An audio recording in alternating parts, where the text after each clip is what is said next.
আল্লাহ নবী সাল্লাল্লাহু আলাইহি ওয়াসাল্লাম আরো বলেছেন, যেমনটি সহিহ মুসলিম এসেছে, ইযা ক্বামা আহাদুকুম মিন মাজলিস সুম্মা রাজা'a ইলাইহি ফাহুয়া আহাক্কু বিহি।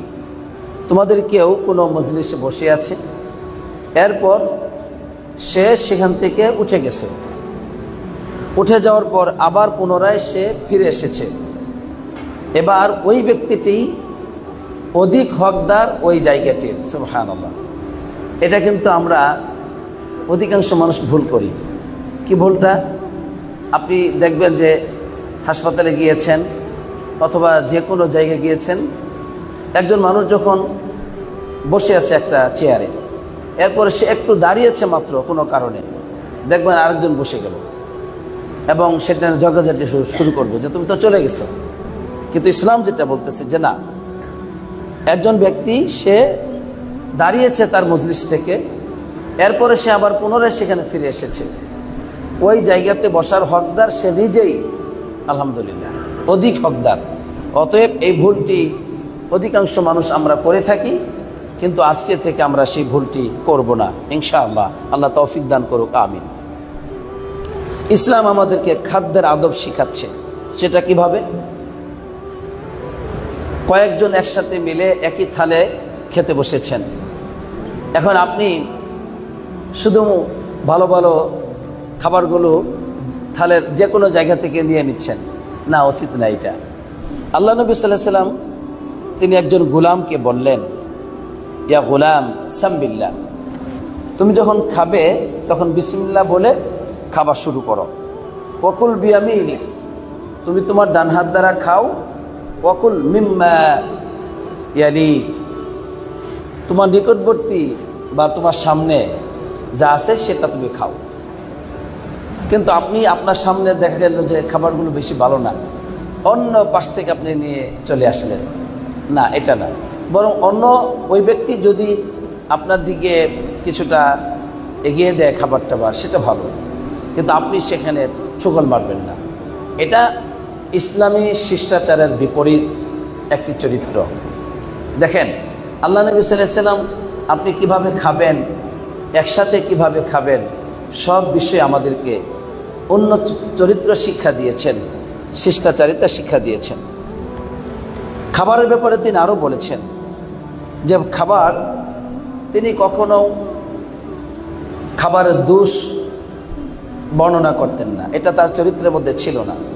এজন্য দেখা যায় যে মা আবা রাসূলুল্লাহ সাল্লাল্লাহু আলাইহি ওয়াসাল্লাম তুআমান কত, খাবারকে কখনো তিনি তিরস্কার করতেন না, এর মানে সেটাকে দোষ ধরতেন না, বরং ইনস্তাহাহু আকালাহু ওয়া ইন কারিহাহু তারাকাহু, পছন্দ হলে খেতেন, পছন্দ না হলে ছেড়ে দিতেন। কিন্তু খাবারের ব্যাপারে বিভিন্ন কথাবার্তা, মন্দ ভাষা ব্যবহার করতেন না। সুবহানাল্লাহ। আর আমরা কি করি? আমরা খাবারের ব্যাপারে যদি পছন্দ না হয় তাহলে তো উপায় নাই, এটা যে কোনো মেহমান বাড়ি খাবার দেখ আর নিজের বাড়িতেই হোক, আমরা নানা ধরনের কথাবার্তা বলি। এটা ইসলামিক চরিত্রের বিপরীত, উন্নত চরিত্রের বিপরীত। সম্মানিত মুসলিম কেরাম, আল্লাহ নবী সাল্লাল্লাহু আলাইহি ওয়াসাল্লাম তিনি আমাদেরকে সকল বিষয়েই ইহসান শিক্ষা দিয়েছেন। ইহসান, কর্কশতা এর বিপরীত আমাদেরকে তিনি ইহসানের চরিত্র শিক্ষা দিয়েছেন। জুলুমের বিপরীত ইহসান আমাদেরকে শিক্ষা দিয়েছেন। যেমন মানুষের সাথে আমাদের ইহসান তো অবশ্যই থাকবে, ইহসান অবলম্বন করব। এমনকি চতুষ্পদ জন্তু যেগুলো আমরা জবাই করে খাই, খাওয়া হালাল, ওইসব প্রাণীর ক্ষেত্রেও ইহসান করতে রাসূলুল্লাহ সাল্লাল্লাহু আলাইহি ওয়াসাল্লাম বলেছেন। সেটা কিভাবে? তিনি বলেছেন, ইদা কতালতুম ফাহসিনুল কিতলা, যখন তোমরা জবাই করো, জবাইটা খুব সুন্দরভাবে করো। এখন সুন্দরভাবে বলতে কি বোঝানো হচ্ছে? পরিষ্কারভাবে তিনি বলে দিলেন যে সেটা হচ্ছে ওয়াইদা দাবাহতুম ফাহসিনুদ যিবহা ওয়ালিউহিদ্দা আহাদুকুম সুফরাতাহু ওয়ালিউরিহ যাবিহাতাহু।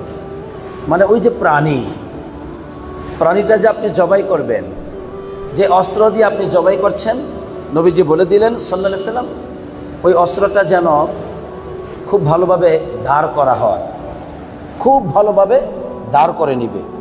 কেন? যত বেশি দাঁড় হবে তত বেশি জবাইটা দ্রুত হয়ে যাবে, প্রাণীর উপর কষ্টটা কম হবে। এজন্য বলে দিলেন যে যখন তোমরা জবাই করো তখনও ইহসান করে জবাই করো এই প্রাণীকে। সেটা কিভাবে? অস্ত্রটাকে ভালোভাবে দাঁড় দিয়ে নিবে, যাতে করে জবাইটা খুব আরামে হয়। সুবহানাল্লাহ। অথচ অনেক মানুষ কিভাবে জবাই করে দেখবেন, দাঁড় নেই, কিচ্ছু নেই, খুব শক্তি দিয়া গায়ের জোরে সে প্রাণীকে জবাই করতেছে, গায়ের জোরে না। সেখানে আপনি জোর খাটিয়ে নয়, বরং অস্ত্রটাকে খুব দাঁড়িয়ে নেন, দেখবেন খুব দ্রুতই আপনি জবাই করতে পেরেছেন। আলহামদুলিল্লাহ। আল্লাহ আমাদেরকে ইহসান করার তৌফিক দান করুক, আমিন। তাহলে এখান থেকে আমরা কি বুঝবো না যে আমরা মানুষের প্রতি যখন আমরা কোনো বিচার করি, যখন মানুষকে আমরা আদব শিক্ষা দেই, তখনও কিন্তু আমাদের উচিত যে ইহসান করে আদব শিক্ষা দেওয়া, ইহসান করে আদব শিক্ষা দেওয়া। আল্লাহ তাআলা আমাদেরকে বুঝবার তৌফিক দান করুক, আমিন। সম্মানিত মুসল্লিনে কেরাম, ইসলাম এভাবে আমাদেরকে সকল ক্ষেত্রেই আদব শিক্ষা দিয়েছেন। আল্লাহ নবী সাল্লাল্লাহু আলাইহি সাল্লাম তিনি যারা বড় মানুষ, যারা মুরব্বী, যারা বুড়ো, যাদের চুলগুলো সাদা হয়ে গেছে, তাদেরকে আল্লাহ নবী সাল্লাল্লাহু আলাইহি সাল্লাম তিনি সম্মান দিতেন, তাদেরকে তিনি শ্রদ্ধা করতেন। এজন্য তিনি জানিয়েছেন যে ইন্না মিন ইজলালিল্লাহি ইকরামু যিশ-শাইবা আল মুসলিম। আল্লাহ রাব্বুল আলামিনের সম্মানের অন্যতম একটি সম্মান হচ্ছে যে বুড়ো মানুষ, মুসলিম বুড়ো মানুষ, চুল সাদা হয়ে গেছে, এদেরকে সম্মান করা। সুবহানাল্লাহ। আজকে আমাদের সামাজিক চরিত্র যদি আমরা দেখি, সামাজিক চিত্রের দিকে যদি আমরা তাকাই, তাহলে দেখতে পাবো মুরব্বীদের কোনো সম্মান নেই। সম্মান আছে কাদের? সমাজের খারাপ মানুষ যারা, যাদের অনিষ্টতাকে আপনি ভয় করেন এবং যাদের কাছ থেকে আপনি কোনো উপকার আশা করছেন, তাদেরকে সম্মান করছেন। কিন্তু যারা বুড়ো মানুষ, যারা অসহায়, সমাজে তাদেরকে তেমন কোনো সম্মান মর্যাদা নেই, তাদেরকে আপনি মোটেও সম্মান করছেন না। একটি যুবককে আপনি চেয়ার দিয়েছেন, তার পাশেই মুরব্বীরা দাঁড়িয়ে আছে, তাদেরকে আপনি বসতে দিচ্ছেন না।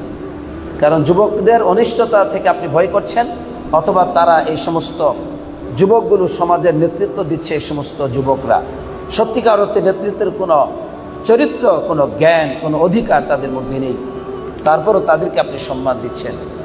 এই যে এটা ইসলামী চরিত্র নয়, বরং মুরব্বীদেরকে আপনি সম্মান দিবেন, এটা আল্লাহ রাব্বুল আলামিনের সম্মানের অন্যতম একটি সম্মান, যা আল্লাহর সম্মানার্থে আপনি মুরব্বীদেরকে সম্মান দিবেন। হে আল্লাহ, এই সুন্দর চরিত্র তুমি আমাদেরকে দান করো, আমিন আমিন। সম্মানিত মুসল্লিনে কারাম, এজন্য ইসলাম সর্বদাই আমাদেরকে গরিব, দুঃখী, ফকির, মিসকিন, অসহায়, অনাহার, ক্লিষ্ট মানুষের প্রতি ইহসান করতে উদ্বুদ্ধ করে। তাই কোরআনুল কারিমে আমাদেরকে বলেছে, যখনই কোনো মানুষ আপনার কাছে কিছু চাইবে, আপনার কাছে কোনো দয়া চাইবে, তার প্রতি আপনি ইহসান করবেন। কিছু সহযোগিতা চাইল, আপনি তাকে সহযোগিতা করবেন, অন্যথায় তাকে বা তাদেরকে ফাকুল লাহুম কওলাম মাইসুরা, সুন্দর কথা বলবেন, সহজতর কথা বলবেন। বলবেন যে আমি পারছি না, অথবা সামান্য তোমাকে দিলাম, এর বেশি আমি পারছি না। সুন্দর ব্যবহার করবেন, খারাপ ব্যবহার নয়। কিন্তু আজকে দেখেন সামাজিক চিত্রগুলো কোথায় গিয়ে দাঁড়িয়েছে। বিভিন্ন রকম দায়িত্বশীল যারা, সরকারের পক্ষ থেকে দায়িত্বশীল খাবার, মাল বন্টন করা, খাদ্য বন্টন করা, এগুলো জনগণের খাদ্য, এগুলো সরকারিভাবে এসেছে জনগণের জন্য। দেখা যায় জনগণের সাথে কি খারাপ আচরণ করা হচ্ছে। যাদের অধিকার এই খাদ্যের, তাদের সাথে খারাপ আচরণ করা হচ্ছে। তাদেরকে ভদ্র কোনো আচরণ, কোনো শালীন আচরণ তাদের সাথে করা হয় না। এটা হচ্ছে আমাদের সামাজিক বর্বরতার চরিত্র, নাউজুবিল্লাহ। কোরআন বলছে না, তাদেরকে তুমি সুন্দর সহজতর কথা বলবে, মানে কষ্টদায়ক কথা নয়। মানুষ তোমার কাছে চেয়েছে বলেই, মানুষ তোমার কাছে এসেছে বলেই তাদের সাথে দুর্ব্যবহার করার অধিকার তোমার নেই। তাই আল্লাহ রাব্বুল আলামিন মুহাম্মদ সাল্লাল্লাহু আলাইহি সাল্লামকে বলেছেন, ওয়া আম্মাস সাইলা ফালা তানহার, তুমি ভিক্ষুককে ধমক দিবে না। ভিক্ষা চাইতে এসেছে বলেই তুমি ধমকের সুরে তাকে তাড়িয়ে দিবে না, এই অধিকার তোমার নেই। বরং তাকে ধমক দিতে পারবে না। যেখানে ভিক্ষুক, তাকে ধমক দিতে পারবেন না। আর যেখানে অনেক মনিব আছে, কর্মচারী কাজ করার পর তাদের কাছে তাদের অধিকার চাইলে পরে চোখ রাঙিয়ে ধমক দিয়ে দূর করে দেয়, বলে এখন ব্যস্ত আছি দেখতে পাচ্ছ না, এখন আমি ব্যস্ত আছি, তোমার টাকা তো দিবই, মানে ধমক দিয়ে। অথচ অধিকার তার, এটা ভিক্ষা চাইতে আসে নাই, অধিকার। তাহলে যেখানে ভিক্ষুককে ধমক দেওয়া যাবে না, সেখানে যাদের অধিকার পাওনা চাইতে এসেছে তাদেরকে যারা ধমক দেয়, তাদের চাইতে কুচরিত্র, নিকৃষ্ট চরিত্রের মানুষ হতে পারে না। সুতরাং ইসলামী চরিত্র হচ্ছে, ইসলামী শিষ্টাচারিতা হচ্ছে মানুষের সাথে সুন্দর আচরণ করা। আল্লাহ আমাদেরকে তৌফিক দান করুক, আমিন। সম্মানিত মুসলিনে কারাম, অনেক ক্ষেত্রে আপনি মানুষকে ঋণ দিতে পারেন। যাদেরকে ঋণ দিচ্ছেন তারা দুর্বল হতে পারে, ঋণ পরিশোধে তারা কখনো অক্ষম হতে পারে। এই ক্ষেত্রে ইসলামী চরিত্র হচ্ছে এই, যে যদি তারা আপনার ঋণ পরিশোধ করতে না পারে, তাহলে আপনি তাদেরকে সময় দিবেন। তবে যদি সদকা করে দেন সেটা আরো উত্তম। আল্লাহ তাআলা এভাবে কথাটি বলেছেন, ওয়া ইন কানা যু উসরাতিন ফানাযিরাতুন ইলা মাইসারা। যদি এরকম কোনো ব্যক্তি থাকে যে ঋণ পরিশোধ করতে তার কষ্ট হচ্ছে, আপনি তার জন্য ঋণ পরিশোধের যতটুকু সহজ হয় সময় দিলে ততটুকু সময় আপনি দিবেন। এরপর আল্লাহ বলছেন, ওয়া আন তাসাদদাকু খায়রুল লাকুম ইন কুনতুম তা'লামুন। যদি তোমরা সদকা করে দাও, যে তুমি যেহেতু ঋণ পরিশোধ করতে পারছো না, আর আল্লাহ তাআলা আমাকে অনেক অর্থ দিয়েছেন, আলহামদুলিল্লাহ, যাও আমি তোমার ঋণ ক্ষমাই করে দিলাম। আল্লাহ বলছেন এটা তোমাদের জন্য কল্যাণকর, ইন কুনতুম তা'লামুন, যদি তোমরা জানতে। সুবহানাল্লাহ। এর মানে এতে যে কত কল্যাণ, এতে যে কি পরিমাণ পুরস্কার রয়েছে আল্লাহ তাআলার পক্ষ থেকে আপনার জন্য, সেটা আপনি জানতেন না, আপনি জানেন না। এজন্য আল্লাহ বলছেন তোমাদের জন্য এটা কল্যাণকর, যদি সদকা করে দাও, ঋণ পরিশোধ করতে পারছে না, তাহলে এটা তোমাদের জন্য কল্যাণকর, যদি তোমরা জানতে। সুবহানাল্লাহ। আসুন আমরা চেষ্টা করব, আমরা হয়তো পুরোপুরি পারবো না, কিন্তু আমরা চেষ্টা করব এই ধরনের চরিত্রগুলো অর্জন করার জন্য, এই ধরনের মুসলিম হিসাবে শিষ্টাচারিতাকে অবলম্বন করার জন্য, প্রদর্শন করার জন্য, আমাদের জীবন চরিত্রে বাস্তবায়ন করবার জন্য আমরা চেষ্টা করব। আল্লাহ সেই তৌফিক দান করুক, আমিন। এতে একটা ফজিলত সম্মানিত খতিব সাহেব তিনি বর্ণনা করেছেন। তিনি প্রত্যেকটি খুতবা অসাধারণ গবেষণার মাধ্যমে তিনি এই খুতবাগুলো দিয়ে থাকেন, তথ্যগুলো সংগ্রহ করে থাকেন অসাধারণভাবে, আলহামদুলিল্লাহ। তো আল্লাহ নবী সাল্লাল্লাহু আলাইহি ওয়াসাল্লাম বলছেন যে ব্যক্তি কোনো অভাবগ্রস্ত ব্যক্তিকে, সে ঋণগ্রস্ত ব্যক্তিকে সময় দিল ঋণ পরিশোধের জন্য, অথবা তার ঋণটা ক্ষমা করে দিল, তাহলে কি হবে? আদাল্লাহুল্লাহু ইয়াওমাল কিয়ামা তাহতা যিল্লি আরশিহি ইয়াওমা লা যিল্লা ইল্লা যিল্লুহু। আল্লাহ রাব্বুল আলামিন কিয়ামতের দিন ওই বান্দাকে আল্লাহ তাআলার আরশের ছায়ার নিচে আশ্রয় দিবেন, যেদিন আল্লাহ তাআলার আরশের ছায়া ব্যতীত আর কোনো ছায়া থাকবে না। সুবহানাল্লাহ, কি মর্যাদা এটা! আল্লাহর আরশের ছায়ার নিচে আপনাকে মেহমান করে নেবেন। আপনি যদি রাষ্ট্রনায়কের বাড়িতে গিয়ে রাষ্ট্রনায়কের খুব কাছাকাছি বসতে পারেন, কত বিশাল মর্যাদা। লক্ষ লক্ষ মানুষ বাইরে দাঁড়িয়ে আছে, আপনি কাছে চলে গেলেন, বিশাল মর্যাদা। তাহলে কিয়ামতের দিন, যেদিন আল্লাহর আরশের ছায়া ছাড়া আর কোনো ছায়া থাকবে না, সেদিন আপনাকে আল্লাহ তাআলা তার আরশের ছায়াতলে আশ্রয় দিবেন। এটা কত বড় মর্যাদার ব্যাপার হতে পারে। এই মর্যাদা পাবেন সামান্য ইহসান করার কারণে। আপনি একটা ব্যক্তিকে ঋণ দিয়েছেন, পরিশোধ করতে পারতেছে না, ঠিক আছে তোমাকে আরো 2 মাস সময় দিলাম। আচ্ছা বলো তো তুমি আসলে কতদিন পরে পারবে? বলো যে ইনশাল্লাহ আমি আর 2 মাস পরে পারবো। আচ্ছা ঠিক আছে, আরো 2 মাস দিলাম তোমাকে। যদি আল্লাহ আপনাকে তৌফিক দান করেন, এটা করবেন। কেন করবেন? আল্লাহর জন্য, আল্লাহর আরশে আজিমের ছায়াতলে আশ্রয় নেওয়ার জন্য। অথবা বললেন ঠিক আছে অল্প টাকা, যাও তোমাকে মাফ করে দিলাম। অথবা 1000 রিয়াল পান, আপনি 200 রিয়াল মাফ করে দেন। বা আল্লাহ তৌফিক দিয়েছেন, আচ্ছা 500 রিয়াল মাফ করে দিলে তুমি পারবা? হ্যাঁ পারবো, ঠিক আছে যাও মাফ করে দিলাম। যদি আল্লাহ আপনাকে তৌফিক দান করেন। এভাবে আখিরাতকে অর্জন করতে হয়, আল্লাহ সন্তুষ্টিকে অর্জন করতে হয়। আখিরাত এমনিতে আল্লাহ তাআলা আপনাকে দিয়ে দিবেন না। ওইসব অজ্ঞ মুসলিমদের জন্য আমার দুঃখ হয়, যারা ভ্রান্ত আকীদায় ইসলাম গ্রহণ করেছে, বলে জীবনে একবার বলছি লা ইলাহা ইল্লাল্লাহ, তো কাম হয়ে গেছে। কি কাম? আমার আর কোনো অসুবিধা নাই, আমি জান্নাতে চলে যাব। কোন আমল নাই, আখলাক নাই, নামাজ নাই, কিচ্ছু নাই। আল্লাহর কোনো হক আদায় করে না, রাসূলের কোনো হক আদায় করে না, মা বাবার কোনো হক আদায় করে না, গরিব দুঃখী মানুষের হক আদায় করে না, আত্মীয় স্বজনদের কোনো হক নাই, তার জীবনে কোনো হক নাই, আমল নাই, আখলাক নাই, কিচ্ছু নাই। বলে যে আমি তো একবার বলছিলাম লা ইলাহা ইল্লাল্লাহ, তাহলে কি হয়েছে আমার? আমি তো জান্নাতে চলে যাব। শয়তানের গোলাম, শয়তানের গোলাম এ মানুষ বলে জান্নাতে যাবে। পাগল কোথাকার, পাগল কোথাকার। এই জন্য ভ্রান্ত আকীদা আমাদেরকে ধ্বংস করে ফেলেছে।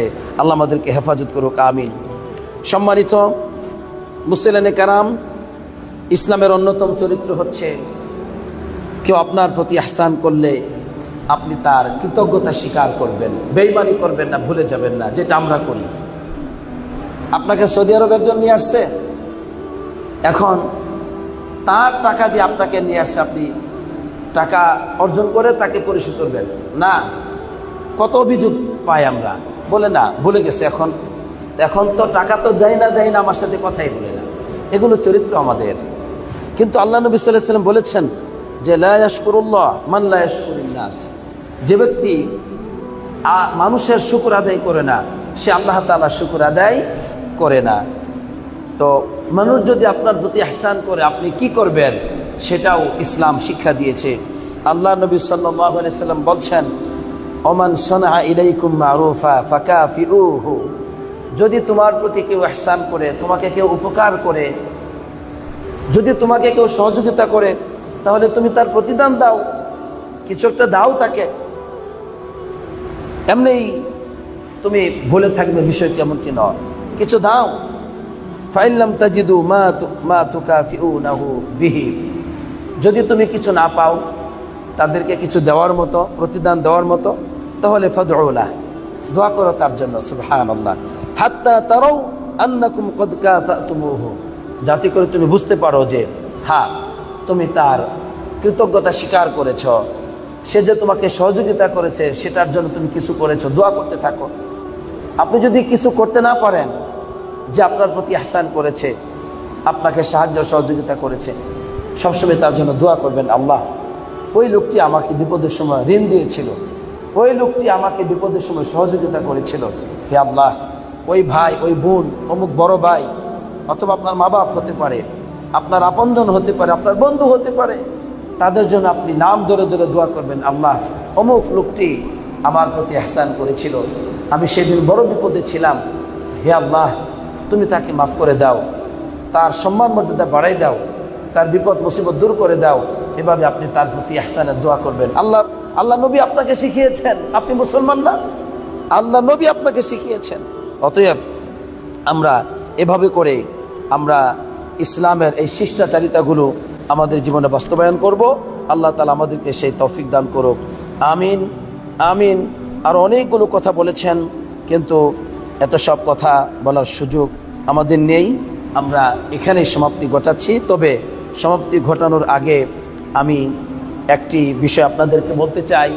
সেটা দেখেন, ইসলাম কত গভীর চরিত্র আমাদেরকে শিক্ষা দেয় সেটা হলো যে আপনি যখন বাড়িতে যাবেন, বাড়িতে যাওয়ার আগে অবশ্যই আপনি রাত্রিবেলা বাড়িতে প্রবেশ করবেন না, এমন সময় প্রবেশ করবেন না যে বাড়িতে জানান নাই কাউকে, বাড়িতে কোনো প্রস্তুতি নাই, এরকম করবেন না আপনি।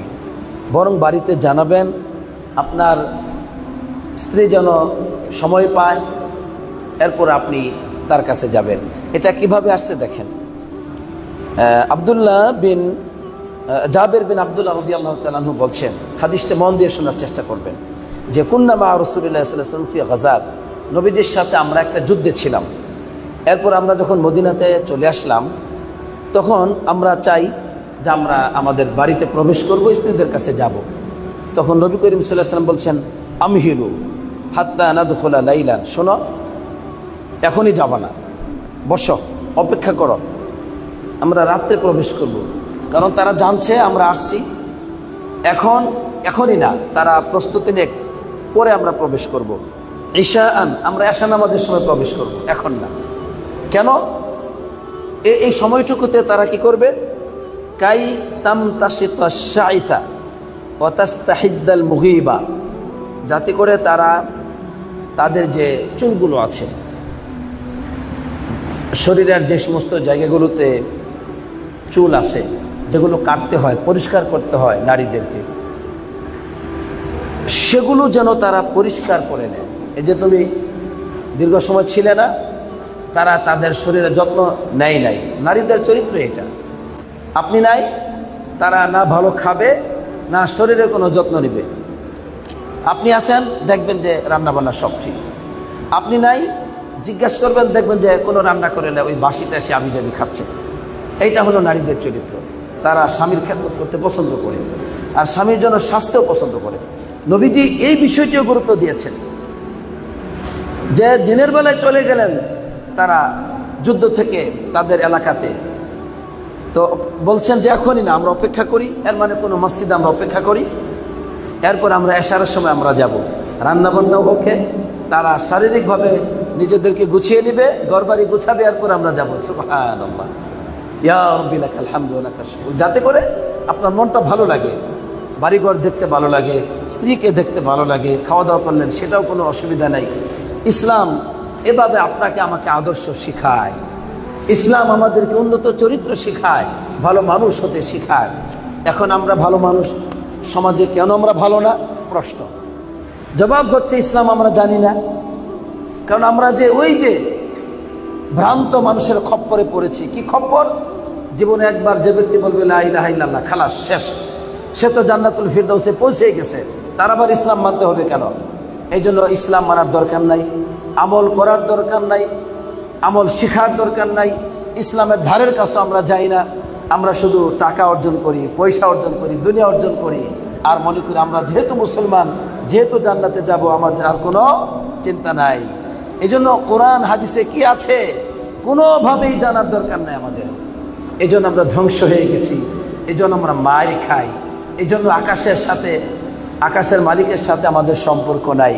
কোরআন হাদিস যিনি নাজিল করেছেন, যিনি সাহায্য করবেন বলে ওয়াদা দিয়েছেন, তার সাথে আমাদের সম্পর্ক নাই। তাহলে সম্পর্ক যেহেতু নাই, আপনাকে তিনি কি সাহায্য করবেন? এই জন্য আমরা মার খাই, পাপিষ্ঠদের কাছে, কাফের মুশরিকদের কাছে পদদলিত হই, মার খাই, আমাদের আকাশ থেকে সাহায্য নাজিল হয় না। বুঝে আসছে বিষয়টি? অতএব আসুন ইসলামকে জানার চেষ্টা করি, ইসলাম জেনে বুঝে সুন্দর মানুষ হয়ে আল্লাহর সাথে সাক্ষাৎ করার চেষ্টা করি। আল্লাহ আমাদেরকে সেই তৌফিক দান করুক, আমিন। আসসালাতু ওয়াসসালামু আলা নবিয়িনা।